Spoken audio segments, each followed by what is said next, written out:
el capítulo 12 del versículo 1 de Romanos. Quiero volver a leerlo para entonces dar comienzo a la clase. Amén. Abramos nuestras Biblias. Romanos, el capítulo número 12, versículo número 1.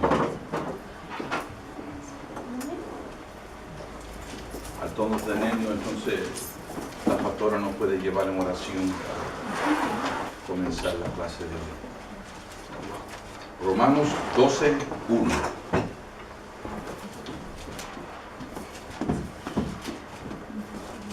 Amantísimo Padre Celestial que estás en los cielos, te damos gracias, Señor, por tu amor y tu misericordia, Señor, en este día, Señor, que tú nos has dado. Permite, Señor, que podamos honrarte, Señor, y darte todo el honor que tú mereces, Señor. Que tu palabra, Señor, hable a nuestros corazones, Señor. Queremos, Padre Santo, debemos anhelar, Señor, un anhelo de tener y oír tu palabra, Señor, en nuestro corazón. Háblanos, Señor, habla nuestras vidas, Padre Santo, para poder honrarte cada día, Señor. En el nombre de Jesús, amén. Amén. Muy bien, nos quedamos la semana pasada hablando sobre Cristo entregando incondicionalmente su cuerpo por su esposa. Ahora, la pregunta nos quedamos, bendición, la pregunta nos quedamos con: ¿estaremos nosotros dispuestos a hacer lo mismo? Amén. Debemos de permitir que la cruz termine su obra. Amén. Hablamos mucho sobre el progresivo. ¿Okay? Romans 12:1. Hablamos sobre la importancia de permitir que la obra que se comenzó en nuestra vida se complete. Amén. Es nuestro cuerpo como sacrificio vivo. Y ahí estamos en Romanos, el capítulo número 12. Me gustaría que lo volvamos a leer. Amén, todos estamos. Así que, hermanos, os ruego por las misericordias de Dios que presentéis vuestros cuerpos en sacrificio vivo, santo y agradable a Dios, que es vuestro culto racional. Y hice una pregunta al terminar la clase la semana pasada, y la pregunta era: ¿valdrá eso para nosotros? Que tengamos que nosotros llegar a ese punto de sacrificar en nuestras vidas por Él. ¿Vale Él lo suficiente? Sí. Sí, amén. Muy bien. Después de que dos personas se vuelven una carne, siendo que estamos hablando del matrimonio, por medio del matrimonial, entonces empiezan a vivir en la misma casa. Así como Hegai preparó a Esther. ¿Se acuerdan de la historia de Esther? Para su boda con el rey.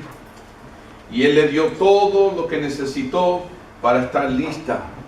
Y el Espíritu Santo nos está también preparando a nosotros. Qué preciosa escena la que vimos en el Antiguo Testamento, que nos viene a acordar a lo que está sucediendo ahora mismo. ¿Qué si les digo, mis amados hermanos, que el Espíritu Santo está haciendo lo mismo que sucedió con Esther en el Antiguo Testamento con nosotros ahora mismo? Nos está preparando para el rey. Vayamos donde dice Esther, el capítulo 2. Esther, el capítulo 2. Quiero leer unos cuantos versículos. Esther chapter 2.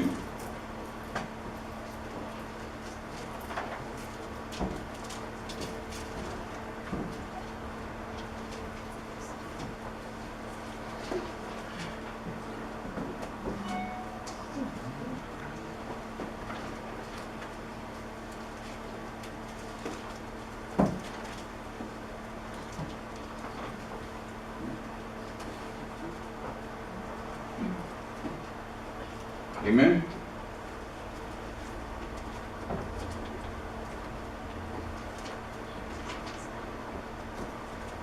Capítulo 2, versículo 8.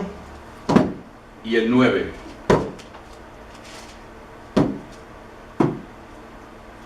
Y la doncella agradó a sus ojos y halló gracia delante de él, por lo que hizo de darle prontamente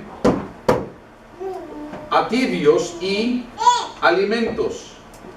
Y le dio también 7 doncellas especiales de la casa del rey, y la llevó con sus doncellas a lo mejor de la casa de las mujeres. Amén. El 8 y el... ¿Ese fue el 9 o fue el 8? 9. Perdón. Empezamos desde el 8. Sucedió pues que cuando se divulgó el mandamiento y decretó del rey, y el decreto del rey, y habían reunido a muchas doncellas en Susa, residencia real, a cargo de Hegai, y ese es el que estoy hablando yo ahora, está el Espíritu Santo, ese que está tomando la parte de Hegai, nosotros estamos tomando la parte de Esther. Nos está preparando el Espíritu Santo ahora para esta relación, este nuevo encuentro con Cristo. Este es precisamente, mis amados hermanos, el deseo de Pablo. Pablo expresa en su segunda oración, esto lo tuvimos nosotros estudiando unas cuantas semanas atrás, en Efesios, el capítulo 3. Efesios, el capítulo 3, versículo 16 y el 17, donde Pablo expresa una segunda oración en Efesios. Él pide que el Espíritu Santo sea el que prepare la habitación del Señor al fortalecer espiritualmente a nuestro hombre interior, con la meta de que Cristo habite en nosotros. Vayamos ahí, Efesios el capítulo 3, versículo 16 y el 17. Efesios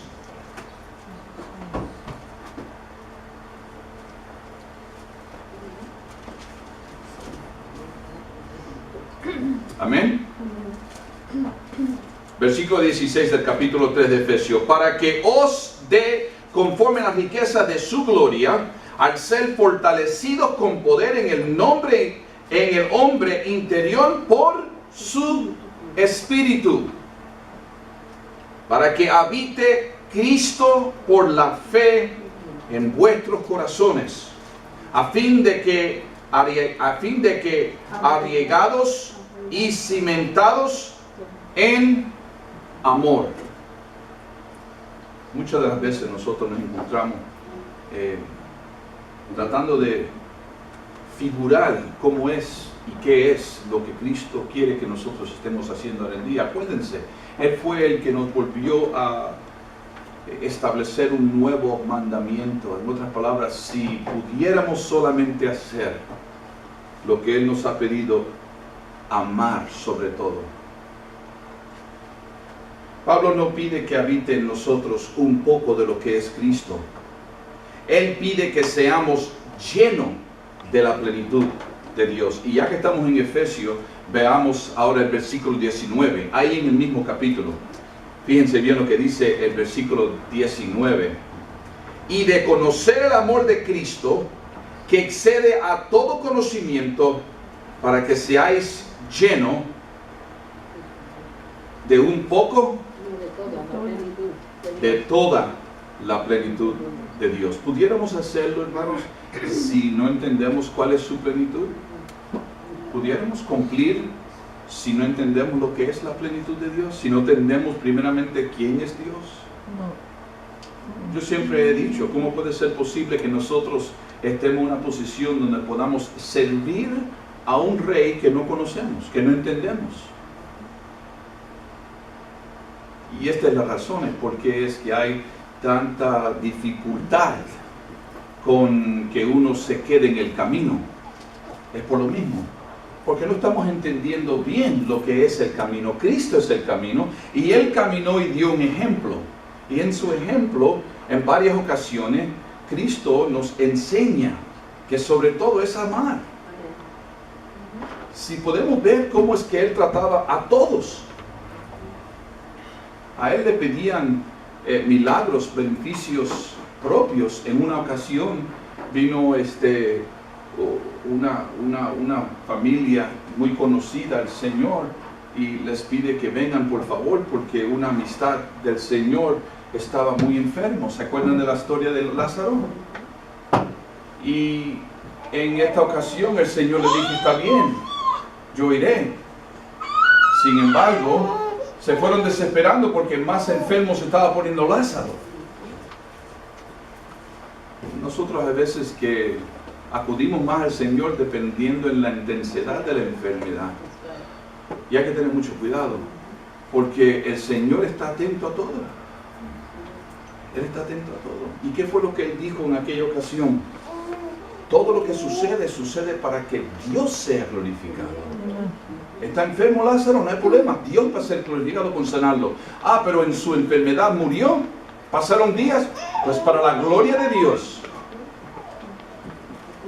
Él no lo hizo para Lázaro. Él lo hizo para los que estaban alrededor. El resultado final aparece, mis amados hermanos, en el mismo capítulo, en el capítulo 5. Quiero que vayamos a Efesios, el capítulo 5, versículo 29 al 32. Aquí se habla sobre el resultado final que aparece ahí en el capítulo 5 de Efesios, el capítulo 29 y 32, donde nos convertimos en huesos de sus huesos, carne de su carne. Yo lo que quiero que nos vayamos entendiendo bien y apliquemos lo que la palabra nos está enseñando. El capítulo 5, versículo 29 hasta el 32. You got it, Edison? If you have it, léelo, ¿sí? Porque ninguno aborreció jamás a su propia carne, antes la sustenta y regala, como también Cristo a la iglesia, porque somos miembros de su cuerpo, de su carne y de sus huesos. Muy bien. Sí, al 32, sigue mi hermano. Por esto dejará el hombre a su padre y a su madre, y se allegará a su mujer, y serán dos en una carne. Este misterio grande es, mas yo digo esto con respecto a Cristo y a la iglesia. Muy bien. Podemos ver, mis amados hermanos, este matrimonio solo ocurrirá cuando nosotros, la posesión adquirida, hayamos sido totalmente redimidos. Totalmente redimidos. Este matrimonio solamente se ocurre cuando nosotros podemos llegar a ser completamente redimidos. La cruz trae, mis amados hermanos, la redención a toda área del hombre caído. La cruz trae redención a todo espíritu, alma y cuerpo. El esposo espera la redención plena de su esposa. Si hablamos en lo natural, es lo que espera. Si hablamos en lo espiritual, también igual. Cristo no se casará, mis amados hermanos, con una vieja naturaleza. Cristo no se casará con un hombre o mujer que todavía viva de una manera desagradable delante de sus ojos. Por esa razón, Pablo en su primera oración en Efesios pide que nosotros entendamos dos cosas muy importantes. Número uno, que nuestra esperanza es Cristo en nosotros. Número uno. Número dos, que esta esperanza será cumplida en nosotros por el mismo poder de Dios que resucitó a Cristo de los muertos y también nos resucitará a nosotros. Vayamos ahí. Ya empezamos con el versículo 19. Leamos el 20 del capítulo 1 de Efesios. El capítulo 1 de Efesios, quiero leerlos, terminar otra vez con los dos versículos 19 y 20. Amén, ¿lo tenemos? Negra, you want to read it? 1:20. Un 19 y 20. Y cual la supereminente grandeza de su poder para con nosotros los que creemos, según la operación del poder de su fuerza, la cual operó en Cristo, resucitándole de los muertos y sentándole a su diestra en los lugares celestiales. Amén, hermanos. ¿Cuántos deseamos también nosotros estar en esos lugares? Acuérdense, Cristo tampoco se casará con niños. ¿En qué cabeza cabe eso? Piensen bien, uno como hombre, uno como mujer. ¿Nos casaríamos con un niño? ¿Nos casaríamos con una niña? No. Cristo está buscando también lo mismo que estaríamos buscando nosotros en la naturaleza. Madurez. No inmadurez, madurez. Una persona que empiece a usar su mente y que pueda razonar, que entienda lo que es respetar, que entienda lo que es comportarse. Una madurez, no un niño, no una niña. Debemos crecer con Él, mis amados hermanos, como Él explica también en el capítulo 4 de Efesios. Perdone que estemos brincando de lado en lado, pero es sumamente importante que estemos nosotros entendiendo lo que Él nos está tratando de decir con esta enseñanza. Capítulo 4 de Efesios, el capítulo 11 hasta el 15. Hermana Alma, si me lo puede leer, por favor. Del 4 al 15, del capítulo 4 de Efesios, del versículo 11 hasta el 15. Okay.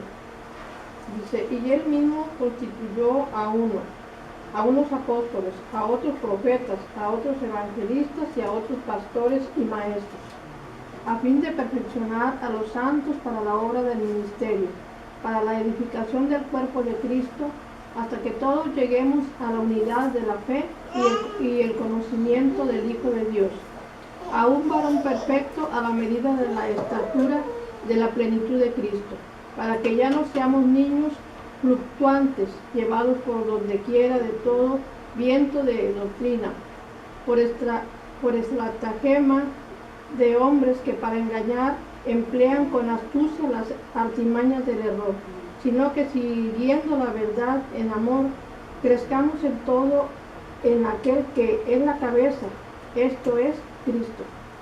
Niños fluctuantes, de aquí y allá, inquietos. Los niños son así, pero eso no es lo que Él espera de nosotros. Él no espera que nosotros seamos niños inquietos. Él quiere que estemos quietos, Él quiere que estemos creciendo, que estemos madurando en su plenitud. Estos son, mis amados hermanos, hijos que todavía no han crecido cuando habla sobre los niños que todavía son.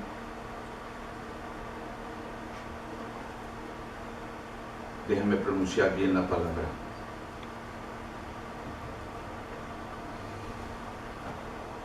Can you help me, man?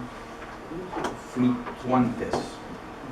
Fluctuantes. ¿Cuál es otra palabra para la palabra fluctuante? Fluctuante es sinónimo de cambio, de que sube, baja, de que tiene muchos cambios, de que se Inconsistent. transforma, de que, ajá. ¿Podría caer ahí inconstante? No. No. El fluctuante es que no se mantiene en una línea, sino que tiene altas, bajas, bien altas. ¿Y cómo pudiéramos aplicar esto? Es lo que está diciendo. Pablo nos está advirtiendo a que no seamos así. ¿En Muchas qué se veces, estará? Diga. muchas veces nos dicen que somos como las olas del mar. Se podría aplicar ahí, que a veces estamos aquí, a veces subimos, bajamos y así. Y obviamente lo que acabamos de leer es que Él espera no ver eso en nosotros. Entonces lo que yo quiero tratar de desarrollar en la clase es, ¿pudiéramos nosotros entender exactamente qué es lo que significa eso? ¿Podrá ser un cristiano fluctuante?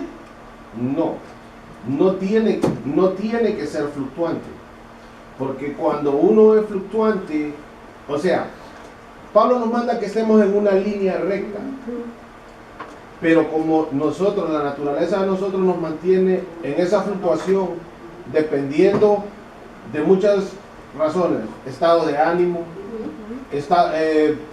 en la capacidad económica que tengamos en el momento, las enfermedades. Entonces eso es lo que nos mantiene fluctuando. Tenemos altas, tenemos bajas, nos deprimimos, estamos alegres. Cuando estamos alegres podemos decir de que estamos en una fluctuación alta. Cuando estamos tristes podemos decir que estamos en una fluctuación baja. O sea, ejemplo 5. And I think que that's why el ejemplo que tú dijiste de Lázaro, que no fue por los demás, ¿verdad? Que aunque él no llegó y murió, pero Quiero que lleguemos a entender lo siguiente. Fíjense bien lo que dijo el versículo 13.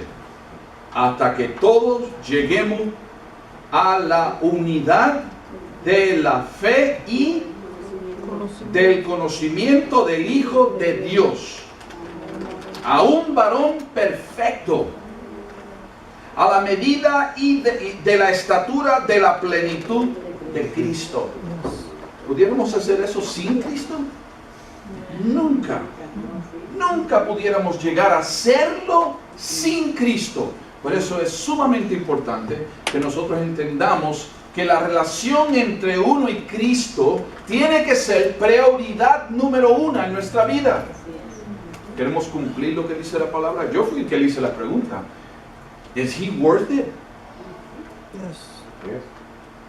¿Es él?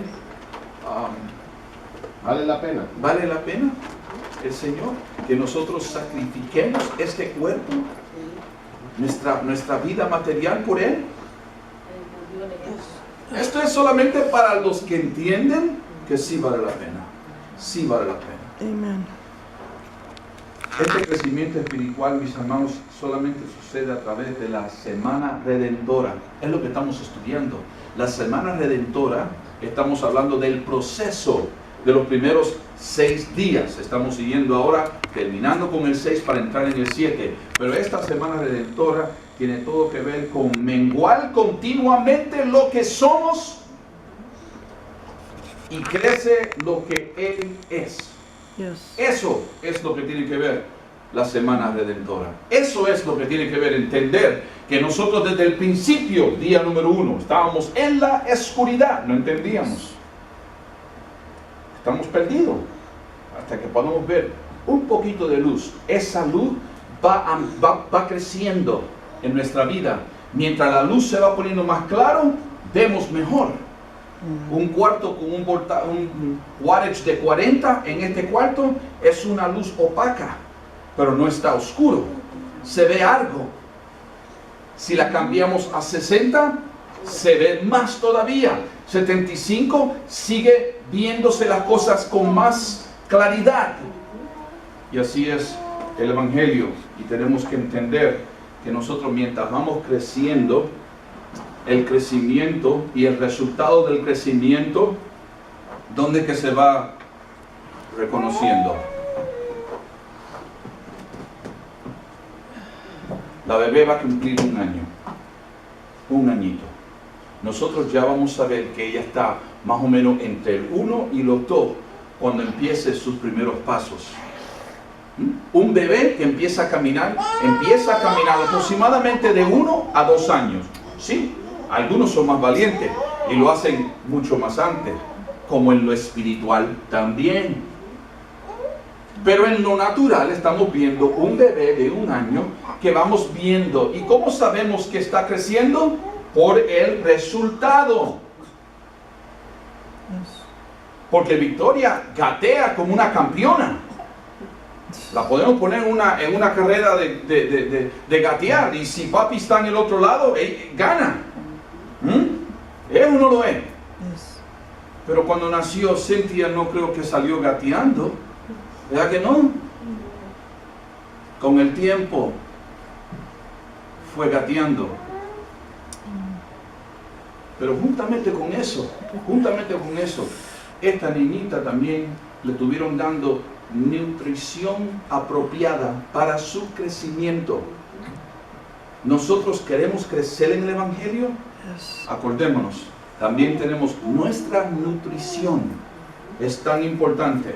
El apóstol Pablo expresa esta misma idea con distintas palabras. Fijémonos lo que dice Romanos el capítulo 8, versículo 19.